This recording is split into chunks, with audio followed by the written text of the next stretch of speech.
Customer আজকে দৌড় দিতে দিতে শেষ, হাতের পাওয়ার বাটনে কাজ করে না, হাতে এটারে বন্ধ করতে পারে না, চালু করতে না, হাতের গুতে এটারে একদম পুরা নষ্ট করেই লাইছে।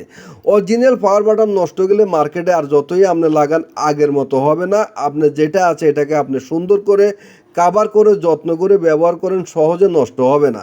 কারণ বাঙালি দাঁত থাকতে দাঁতের মর্ম বোঝে না, মোবাইলের বাটনের মর্ম আর কিয়া বুঝবো। তো দেখতে পাচ্ছেন ভিতরের বাটনটা ঠিক আছে, উপরে যে প্লাস্টিকের বাটন আছে এটারে গুতায় হলদায় শেষ করে ইলেছে। তো আমি কিয়া করছি, এটা তো আর আমার কাছে নাই, অন্য একটারে কাটিছি, এখানে লাগাই দিব সুন্দর করি, কথা বুঝছেন নি।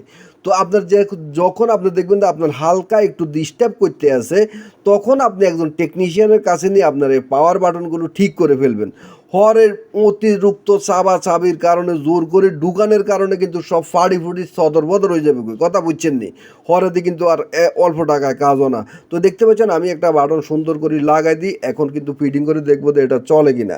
তো আপনাদের এই সমস্যাগুলো হলে কিন্তু আপনারা ডাইরেক্ট একটু কম থাকতে এগুলো ঠিক করে নেবেন। তো দেখতে পাচ্ছেন এখন কিন্তু একদম ক্লিয়ার, এখন আর কোনো সমস্যা নেই, অ্যাকুরেট কাজ করে। এটা আপনি দেখতেই পাচ্ছেন এখন কিন্তু একদম ক্লিয়ার, টোকায় টোকায় কিন্তু এখন সুইচে কাজ করতে আছে। তো ভিডিওটা কেমন লাগলো, ভালো লাগলে পেজটা ফলো